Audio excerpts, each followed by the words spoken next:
Então, muito boa tarde, Armando Boa Moraes. É um gosto estar aqui nos Dias da Memória da Resistência e Liberdade. Obrigado. Nesta segunda edição já de 2017, no segundo ano inaugural do Museu do Aljube. Antes de mais, ia-lhe pedir que falasse um pouco sobre a sua infância, onde nasceu, como é que foi, sobre a sua família, para depois entrarmos então na sua atividade política. Eu nasci em Castanha do Ribatejo, numa freguesia do concelho de Vila Franca de Xira. Os meus pais, portanto, operários. O meu pai morreu, tinha 2 meses. Portanto, na altura, a tuberculose era fatal para muita gente, não é?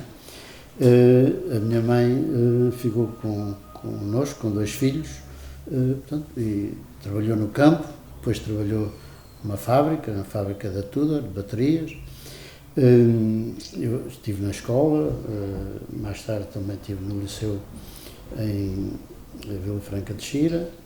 Portanto, a infância foi algo difícil, mas, portanto, como a maioria, digamos, das pessoas daquela terra, naquele período, não é? Ali, nos anos, eu nasci em 45, nos anos 50, portanto, já havia ali alguma atividade política, em que nós também acabávamos por observar. É curioso que a primeira pessoa que me falou em política foi a minha avó. A minha avó, portanto, um tio meu esteve preso em Caxias e a minha avó ia visitá-lo a Caxias e encontrava-se com a mãe do Otávio Pato. Esse seu tio era membro do Partido Comunista? Não era, não. Portanto, foi das greves de 42, foi daquela dos trabalhadores que se manifestaram e que depois vinham em manifestação e foram encurralados e fechados na Praça de Torres de Vila Franca de Xira. Portanto, e daí, portanto, eles apuraram, conseguiram, digamos, ver aqueles que eram mais combativos, né? O meu tio esteve preso, não muito tempo, mas esteve preso. Portanto, e a minha avó falou no Otávio Pato, e conhecia, portanto, a mãe, quando ia a essas visitas, e ela disse que era do Partido Comunista. E foi, portanto, eu era criança e aquilo ficou-me, pronto. Também naquela terra havia lutas por aumentos de salários, na fábrica da Tudor, portanto, também não nos passava ao lado, como é evidente. As crianças têm essa capacidade. O senhor estudou até que... Eu frequentei o 3º ano no Sousa Martins. Classe, não é? Não, fiz o ciclo preparatório, depois estive no 3º ano, e depois, na altura, não pude continuar. Estou até o 3º ano do liceu? Sim, não pude continuar, portanto fui trabalhar, portanto numa oficina em Castanheira, depois fui para outra em Vila Franca, a Méville, em Vila Franca, onde trabalhei um ano e tal. Com que idade? 13 anos. Aos 13 anos começou a trabalhar? Aos 13 anos. Como operário, não é? Como operário, numa empresa metalúrgica, e trabalhei ali um ano numa empresa, um ano e tal numa empresa na Castanheira, um ano e tal na empresa Méville em Vila Franca, e depois fui para a Alverca, para as oficinas gerais de material aeronáutico. Fui para lá com 16 anos, né? E estive lá até 1970, à altura em que... Mas já era funcionário? Não. Já tinha atividade política nessa altura, não é? Não, eu sei que esteve na Assembleia Eleitoral pela CDE, não é? Sim, mas ainda não era nessa altura. Nessa altura eu tinha 16 anos, já estava nas oficinas a trabalhar, fui-me ligando ao partido, portanto, também no âmbito das ações da oposição democrática, e é em 69 que eu sou fiscal, na altura dizia-se assim, fiscal numa mesa de voto, em que, portanto, é curioso, é interessante saber que naquela altura como é que decorriam as eleições. Nós sempre que falávamos de eleições dizíamos, portanto, eleições com aspas, não é? Portanto, o número de pessoas inscritas era extremamente baixo, não é? As mulheres não tinham direito a voto. Mas era limitado, não é? Era limitado, portanto, às proprietárias e, portanto, a cabeças de casal, licenciadas, e pouca gente. Os votos, isto também é pouco falado, os votos não estavam lá no dia em que íamos votar. Cada um levava a sua lista, não é? Cada um levava a sua lista. Eu distribuí muitos votos nessa altura. Muitas listas da CDE, não é? Pelas quintas, um envelope, né? Portanto, os votos não eram iguais, e na altura, portanto, quando era a votar, quem recebia, percebia quem ia votar pela oposição e quem ia votar pelo... Exatamente. Portanto, foi uma prova de fogo, porque o Presidente... Como é que foi ser fiscal numa mesa de voto com essas... Foi difícil, eu era jovem, foi em 69, portanto, o senhor já era o Presidente... Primeiro-Ministro há alguns anos, não é? Sim, o Presidente... era desde os 18 anos, 63, não é? desde os 18 anos, 63, portanto o Presidente da Mesa era familiar da família Palha Blanco, não é? E portanto houve ali uns certos embates, não é? Eu apresentei 5 protestos, o que não era vulgar, portanto os Mas protestos... o senhor fiscalizou mesmo a contagem dos votos? Eu fiscalizei os votos, estive sentado na mesa, exigi que ficasse sentado na mesa. O Presidente da Mesa, a determinada altura, a esposa dele veio votar, ele tirou do bolso o voto e deu para ela votar. Eu protestei, que isso não podia acontecer, não é? E ele disse, a minha mulher vota onde eu quiser, eu é que sei onde é que ela vota. Cada pessoa que chegava já tinha que chegar com a lista? Chegava geralmente com envelope, nós tínhamos um envelope com o voto dentro, havia, os nossos votos eram azuis, o envelope era azul. Não é? Os nossos, por isso, da oposição. Da oposição. Os outros eram amarelos, não é? Sim. Por isso toda a gente sabia, pois, o voto não era aqueles que não levavam só o voto, que levavam o envelope, não é? Naturalmente sabia. Além disso, o papel por isso, branco... quem ia votar com a listas da CDE ia dentro do envelope para disfarçar, é isso? Não, era o envelope que tinham, portanto, iam votar, levavam, não é? Portanto, nem todos levavam o envelope, mas portanto, alguns levavam, não é? Portanto, eu protestei, e também é curioso que o meu protesto não servia de nada se não tivesse 2 assinaturas de 2 eleitores inscritos, não é? O que era um problema sério, conseguir 2 assinaturas para que o meu protesto fosse válido. Conseguimos, portanto, que houvesse 2 pessoas corajosas, puseram um nome, e portanto esses votos foram entregues. Portanto, foi um embate um bocado que me expôs no plano político, não é? Porque o senhor lembra-se dos resultados dessa mesa de voto? Não me lembro, não tenho presente. Pronto, mas foi assim um embate. Depois também a forma como decorria, a votação acabou cedo, por volta da hora do almoço, dei umas voltas por outras secções, não é? Por outras assembleias de voto, e houve um indivíduo que votou ali, votou em Alverca e votou no Carregado. Portanto, um dos tais que andavam, exatamente, que andavam ali a votar, e na altura foi falado naturalmente, o escândalo que era isso. Portanto, e as pessoas protestavam, não é?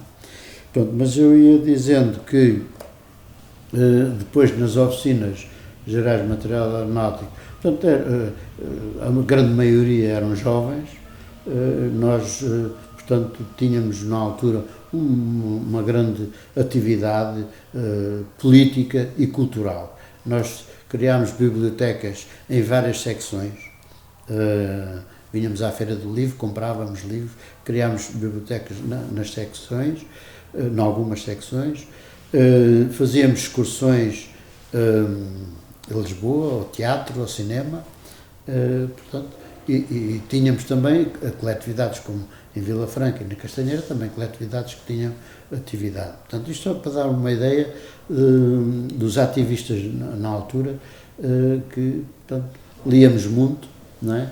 Líamos bastante, portanto, e estávamos muito interessados em conhecer, em ter, digamos, capacidade de resposta também para esclarecer outros.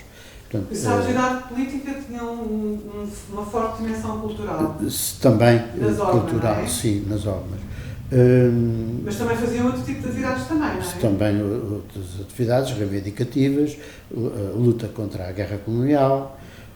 Por outro lado, mais tarde estava numa organização, integrava já um organismo do Partido Comunista, do Baixo Ribatejo, chamado assim, portanto, que ia desde Moscavide à Zambuja, também uma parte da Alenquer, e portanto tínhamos trabalho nas empresas dessa zona, e portanto houve manifestações também na altura, já com uma grande dinâmica também a partir das empresas, não é? Portanto, houve o 1º de maio de 1970 em Vila Franca, não é? Foi bastante aguerrido, a polícia carregou, a Guarda Republicana, foi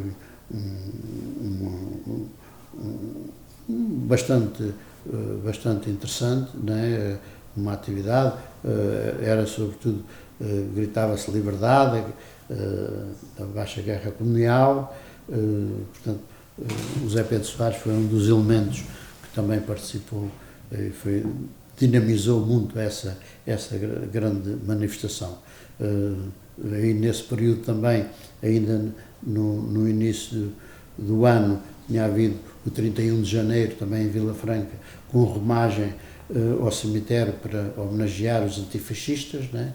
Portanto, foi barrada a entrada, portanto, no cemitério, nós não podíamos entrar, demos uma volta, voltámos para o centro da terra e pelo caminho foi engrossando a manifestação, e quando chegou à zona do mercado, portanto, já estava a polícia de choque, portanto, carregou sobre os manifestantes,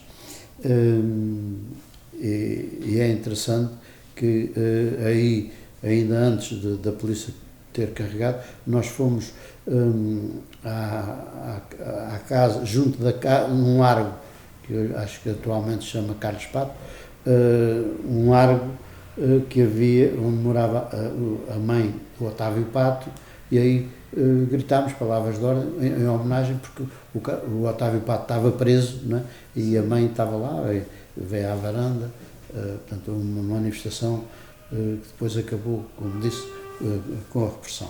Portanto, a atividade democrática e a atividade do partido nas empresas, portanto, há ali um momento em que se funde, há uma atividade bastante interessante e aguerrida, portanto, que teve muita gente quadros que foram nessa experiência, deram até um salto qualitativo em termos políticos, não é?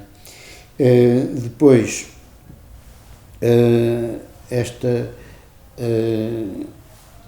mas o senhor nunca chegou, nunca teve a sorte, nunca chegou a ser preso? Não foi. Não, na minha biografia não consta. Não consta essa? Não consta. Mas a partir de certa altura resolveu, tomou uma decisão drástica e entrou na clandestinidade, não é? O que é que o levou a entrar na clandestinidade? Portanto, foi um desenvolvimento lógico, digamos, de uma atividade em crescendo cada vez com maior responsabilidade e maior exposição pública. Não é? E maior exposição pública e também, digamos, o partido. Havia ali um quadro operário e havia necessidade, claro, e também como outros, houve mais neste período, até do Conselho, outros camaradas, e portanto havia necessidade e também dar o salto, porque estar a trabalhar naquelas condições, assim que houvesse uma prisão ou uma denúncia, estava sujeito a ser preso e, portanto, era interrompida a atividade e quando estivesse preso, não é? Portanto, deu-se o salto para a clandestinidade. Portanto, isto em 1970, em setembro. O senhor tinha 20 e poucos anos, não era? Tinha 24 anos, sim, na altura. Vai sozinho, já vai com a sua mulher? Sim, venho sozinho para a clandestinidade. Como é que foi esse processo de entrada, de deixar a sua vida, o seu nome? Qual foi a identidade que assumiu? Qual foi o nome? O nome. O nome falso passou a voltar? O pseudónimo era Sérgio. Que aliás, que é o nome do meu filho. Depois passou a ser o nome do meu filho. Deixou de ser Armando e passou a ser Sérgio. Sim. E foi viver para onde? Para a Rua Angelina Vidal, aqui, Sapadores. Né? Portanto, vivemos ali, eu e a Mariana, com a Mariana. Já com a sua mulher, sim, né? sim. Já vão como casal? Não, ainda não como casal. Não, portanto, só casal para fingir, não é? Sim, para fingir. E nessa altura ainda vão assumir a identidade de casal. Sim. Ainda não são um verdadeiro casal. Não, é só para... O casal... Para efeitos de... digamos, da defesa da instalação. Eu conhecia uns tempos antes em Vila Franca, eu estive a apresentar uns jovens, portanto, em Vila Franca, conhecia já há uns 3 anos atrás. Né? Então vou viver para a Rua Angelina Vidal, fingindo que são um casal. Um casal que depois acabámos por ser casal e até hoje, não é? Portanto, há uma identificação grande do ponto de vista, digamos, dos ideais, na situação, portanto, também da situação de clandestinidade, dos perigos, tudo isso, não é? Portanto, nasceu um amor que foi-se consolidando, naturalmente, portanto, por toda essa situação. O senhor era o Sérgio e a Mariana era? Tinha vários nomes, naquela altura não sei se seria... Nem se lembrava, já teve tantos nomes que porque de casa para casa mudávamos, não é? Portanto, então não vais onde é que o senhor trabalhava? Como é que fazia o seu trabalho? Saía durante o dia e... Portanto, fingia ser o quê? Durante fingia ser? Portanto, nessa altura, eu, portanto, dizia que trabalhava na zona, portanto, trabalhava no aeroporto, não é? Portanto, o aeroporto é uma coisa... Saía de casa para os seus vizinhos, sim, fazia de conta que ia trabalhar para o aeroporto. Pois, quando saía, não é? Porque, portanto, nós evitávamos, portanto, sair de casa todos os dias, não é? Porque cada vez que regressássemos podíamos trazer a polícia atrás, não é? Portanto, os contactos, a organização do trabalho era feita de maneira, numa saída, fazer vários contactos, reuniões, que depois voltavam a ser marcados outros encontros, portanto, para evitar andar sempre a sair e a entrar, porque ali era o nosso espaço e a nossa defesa, a casa, não é? Portanto, depois aconteceu ali algo, portanto, que perturbou, não teve a ver connosco, não é? Isto é, teve a ver com o censo de 1971. Portanto, a casa era de um velhote, no preenchimento do censo de 1971, nós... O recenseamento, não é? Deram-nos os papéis, a gente preencheu, não é? E ele, como tinha receio, aquilo era era uma parte de casa, não é? Portanto, ele tinha lá o seu quartinho, que ia lá ficar de vez em quando para não perder a casa, para a gente não roubar a casa, não é?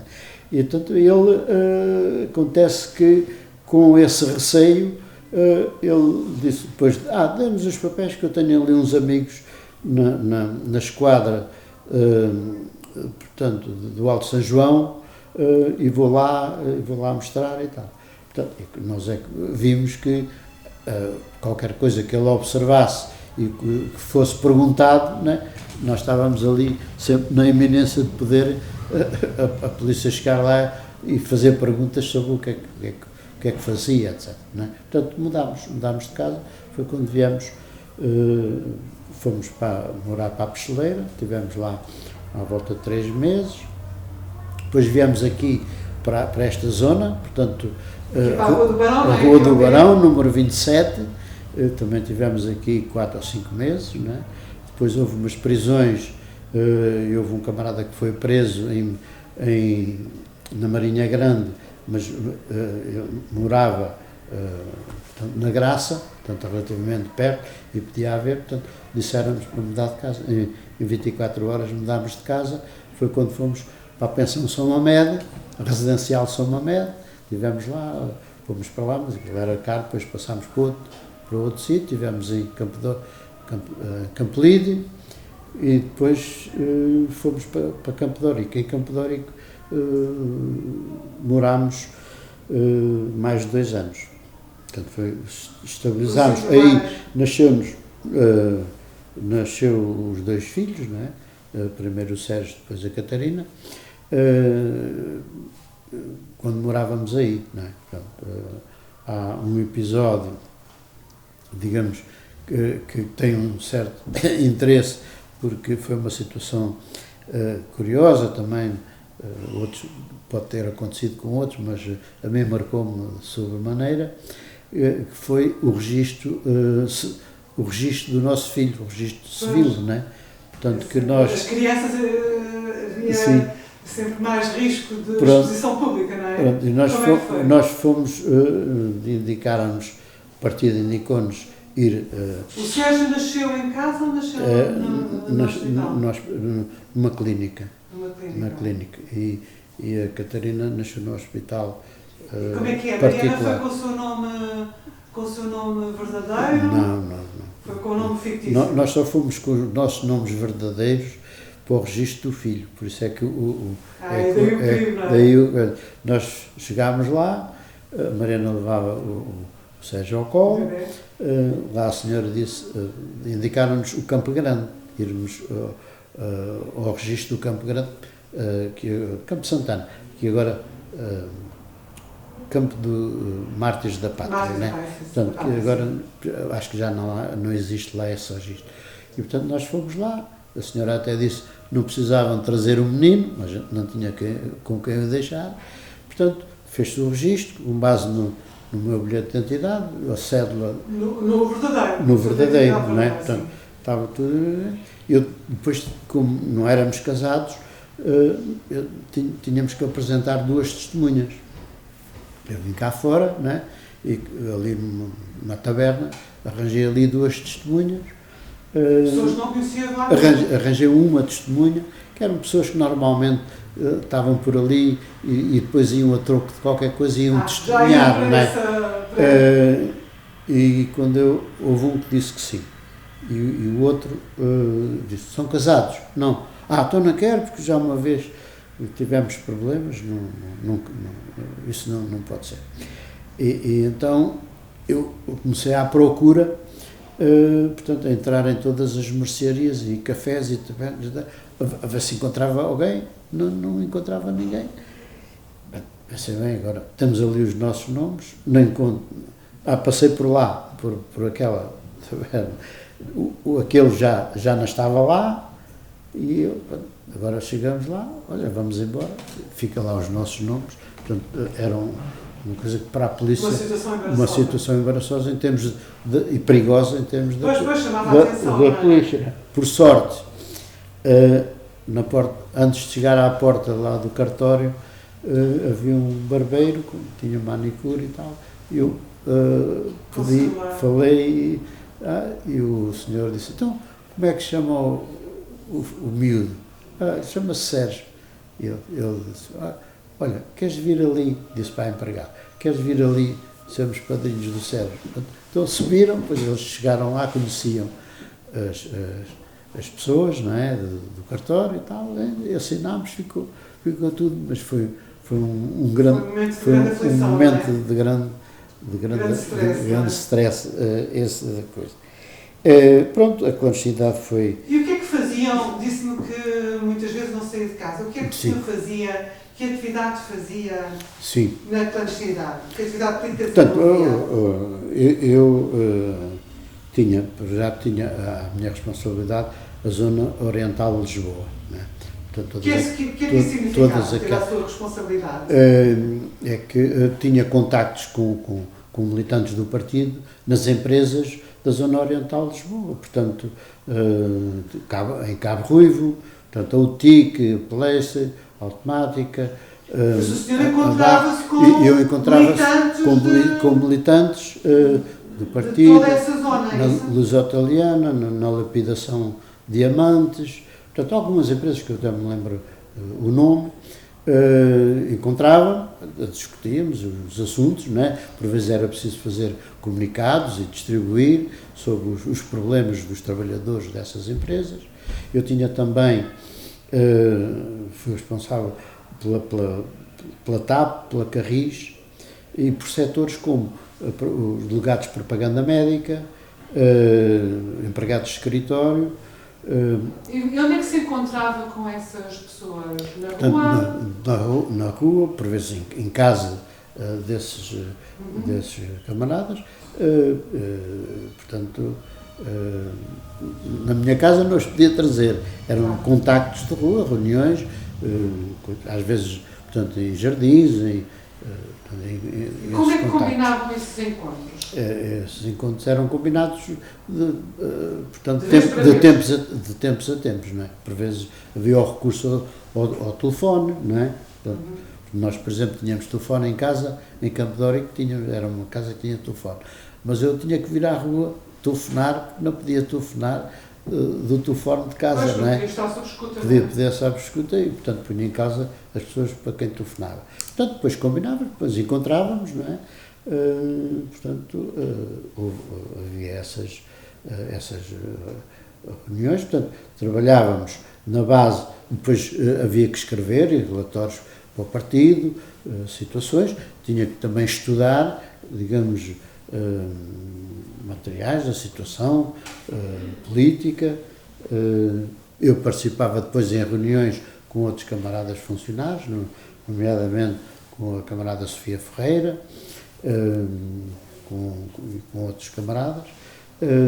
Nessas reuniões discutíamos a situação política em geral, a situação dos trabalhadores, do povo, a situação do país, a situação internacional, portanto...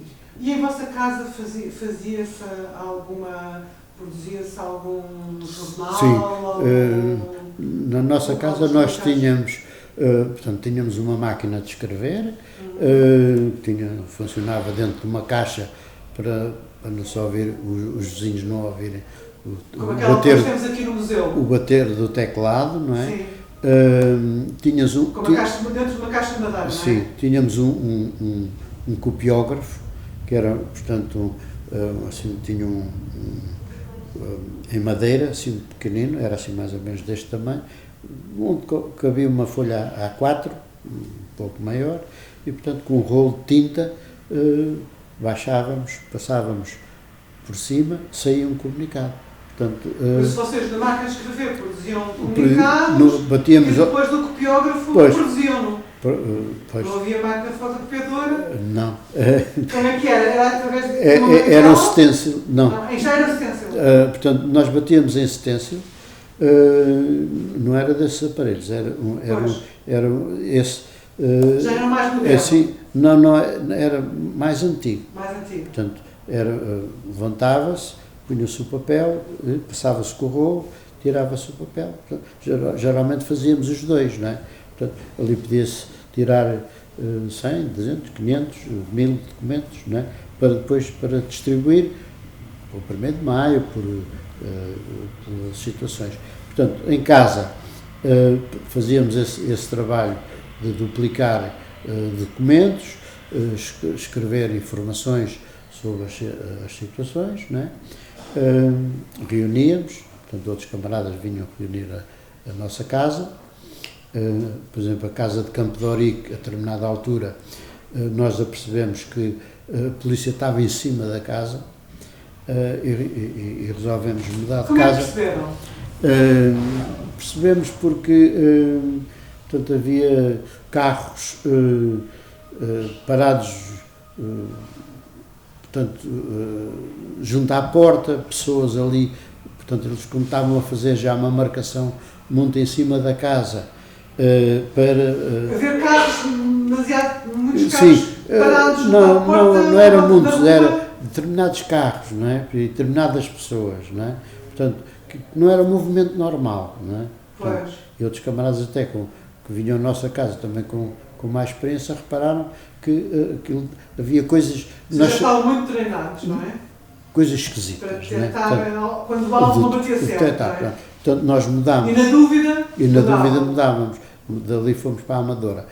Mas mudámos de tal maneira, eles estavam em cima da casa, porque nós depois do 25 de Abril viemos a ver que havia informação de que nós morávamos ali na rua Padre Francisco número 8, só não sabiam o andar. Por isso o senhor foi consultar o processo na Torre do Tombo, da Torre do Tombo, sim. E estava certa a vossa intuição, não é? Portanto, nós mudámos de uma forma que a polícia não se apercebeu. Como é que foi porque isso feito? Deixámos lá praticamente tudo o que não era, roupas, trouxemos só o essencial, os materiais e as coisas essenciais, portanto, em 2 ou 3 malas, não é? Como é que e dissemos ao porteiro, dissemos ao porteiro, nestas situações havia sempre alguém que estava muito mal ou que tinha morrido, então minha sogra estava muito mal, nós tínhamos que ir a tomar, na altura dissemos, foi uma terra que demos, e tínhamos que ir, mas depois voltaríamos, a renda estava paga, então, não havia problema, pronto, está bem, então. Depois, quando resolvemos que não íamos lá, já tínhamos resolvido, né? Passado um mês ou coisa, telefone de uma cabine, ele atendeu-me, olha, está aí umas coisas, o senhor desfaça-se disso, ofereça a quem quiser, nós já não vamos a ir buscar, já não vale a despesa, ir daqui a ir buscar e tal, pronto, e despedimos assim, deixámos lá, portanto, aquelas coisas das crianças, a banheira dos miúdos, portanto, quem entrava, se ele lá entrasse, ele via que estava tudo, era uma casa mobilada, estava tudo mais ou menos, né? Portanto, não desconfiar. Portanto, quando eram por isso, a gente já não estava... Na altura já tinha as 2 crianças? Já e saíram com as crianças? Sim, saímos, e portanto, saímos a horas, portanto, eles andavam em cima, mas... não andavam sempre, as não é? As crianças ainda eram muito pequeninas, por isso ainda não colocavam em risco o vosso disfarce, não é? Não. Passado pouco tempo já começou. O Sérgio já, na casa da Amadora, já começava a falar. E, portanto, ele tinha que idade? Tinha 3 anos. 3 anos já era... Um pouco menos de 3 anos. Um pouco menos, sim. Então, houve assim alguma situação embaraçosa? Ele dizia para a vizinha, a vizinha chamava para ele e ele dizia, não, o Zé está ali. O Zé era eu. O Zé está ali. Portanto, ele não lhe chamava pai? Não, dizia o Zé está ali. E então nós tivemos, os camaradas disseram que provavelmente, tanto que tínhamos que começar a pensar em separar-nos deles, não é? Nós já tínhamos pensado em um papel dos avós. Pronto, veio o 25 de Abril, e o 25 de Abril acabou por evitar toda essa como é que soube do 25 de Abril? O 25 de Abril nós tínhamos informação algo pormenorizada do que se estava a passar, não é? Portanto, deram-nos um documento onde vinha, portanto, que o partido teve acesso, não é? onde era uma informação do partido, mas onde vinham as principais reivindicações do movimento das Forças Armadas, não é?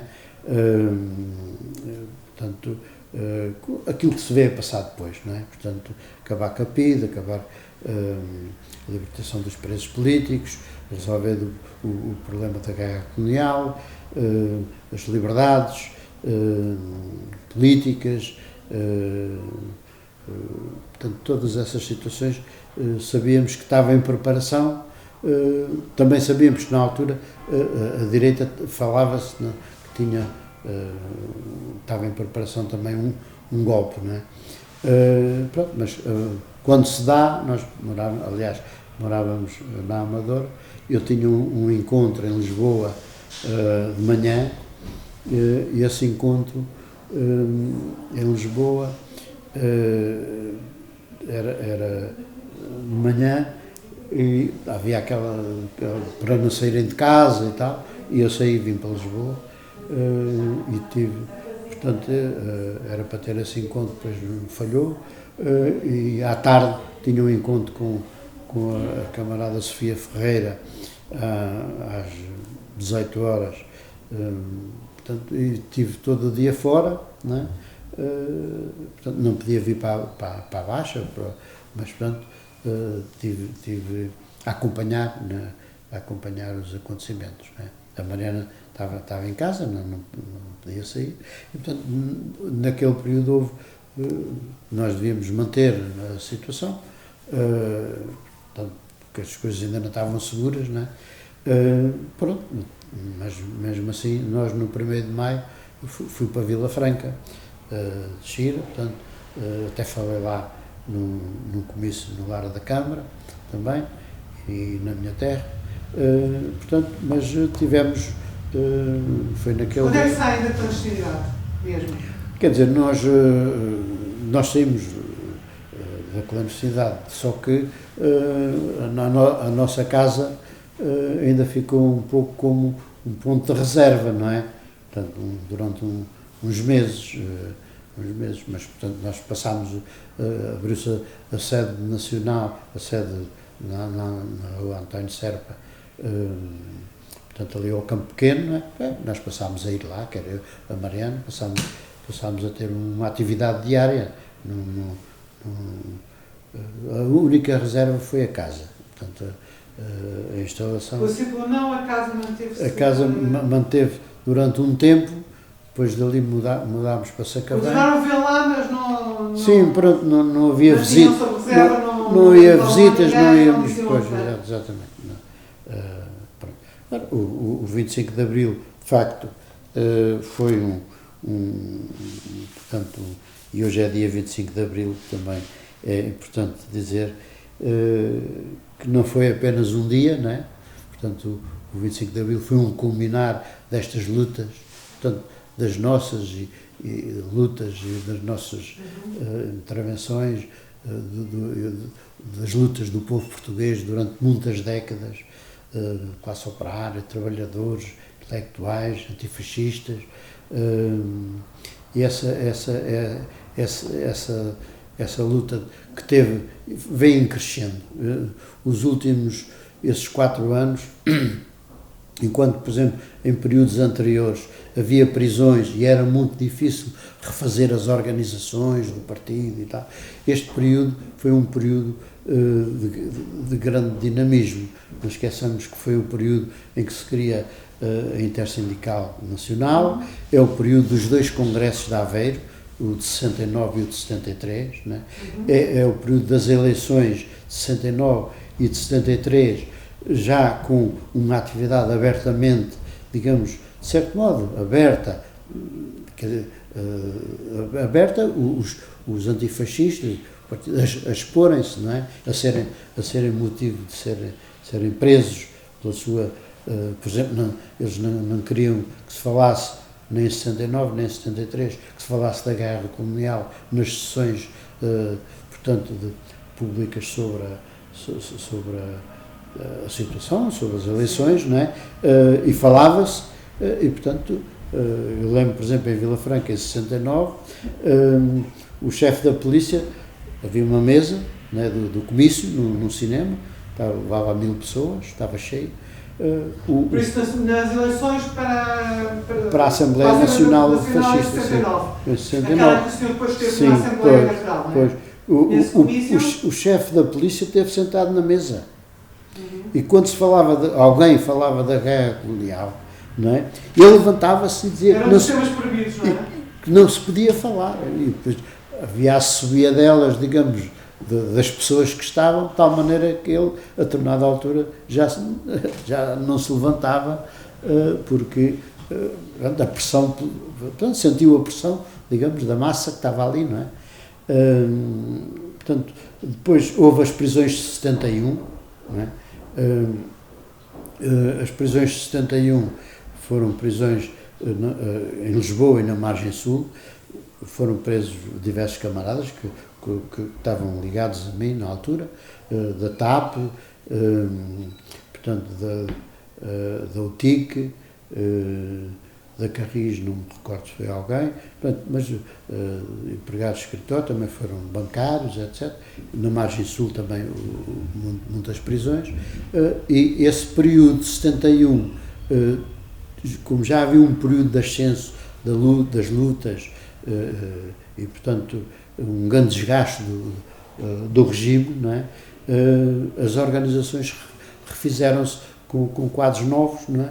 Tínhamos era que ter em conta os quadros mais antigos, que eram conhecidos da polícia, que tinham sido denunciados, não é? Nós chamávamos quadros que estavam queimados, não é? Portanto, os contactos com esses quadros, com esses militantes, já tinham que ter certos cuidados para não ficarmos lá, por exemplo, num encontro desses, não é? Portanto, é o período também de grandes lutas. Há um documento de março de 74, da Comissão Executiva do Comitê Central do Partido, em que diz que mais de 100 mil trabalhadores estiveram em luta nos últimos tempos. Portanto, muitas empresas, portanto, para não falar de outros setores, de estudantes e tal, mas, portanto, relativamente às empresas, 100 mil trabalhadores naquela situação era um número muitíssimo grande, porque era numa situação de fascismo, de repressão, em que reivindicar um aumento de salários transformava-se logo numa ação política, em que muitas vezes chamavam logo a GNR interveio na TAP, foi lá às instalações. 25 de Abril foi o culminar de muitos anos de luta. De luta, exatamente. E o que é que o senhor sente agora, como olhando para trás e olhando esse período, o que é que o senhor acha acerca da importância da preservação das memórias da ditadura e do combate dos combates pela liberdade? Nós estamos aqui a falar aqui no museu, Museu do Aljube, que tem uma história tenebrosa. Aliás, o seu sogro esteve aqui. Não foi o seu sogro, foi o... Não, houve familiares da Mariana. Os familiares da Mariana sim, tiveram aqui presos, não é? Portanto, é muito importante para as novas gerações falar desse período, não é? Porque as pessoas pensam que são coisas inconcebíveis, não é? E, portanto, relatar o que foi a repressão, mas relatar também o que foi a luta dos próprios presos e dos trabalhadores em geral, do povo em geral. Isso é muito importante, preservar essa história, pronto, como lição para o futuro, não é? Penso que é muito importante. O museu acaba com uma frase: sem memória não há futuro. Pois. O senhor trouxe-nos aqui uma parte importante desta memória, também tendo em vista não só a memória do passado, mas tendo em vista as gerações futuras e a preservação dos valores da cidadania, não é? É muito importante. Muito obrigada pelo seu testemunho, foi um gosto. Obrigado também. Muito obrigada.